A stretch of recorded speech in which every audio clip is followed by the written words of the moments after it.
Stove బంద్ చేసుకొని ఇక దీంట్లో వేస్తే గమ్మ చూడు ఇట్లా వేసేసి ఏవో లెవెల్లో ఉంటుంది. తింటుంటే దొడ్డన్నంలో వేసుకొని తింటుంటే ఒక మధురం అమ్మగా ఉంటుండే.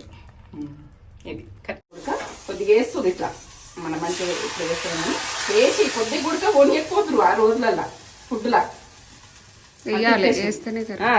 తలుపు చేసినాక స్మెల్ అన్నది పోవద్దని. తెలంగాణ లగ్గన్ సాంబారా?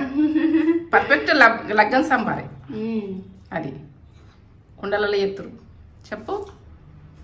సూపర్, మాటలు లేవు. సూపర్. నీకు ఆనందం ఈసుంటిది అయితే. సూపర్ అంటే సూపర్. సూపర్ అయింది టేస్ట్. చేసుకుందా చెప్పు ఇక. ఇదే ప్రాసెస్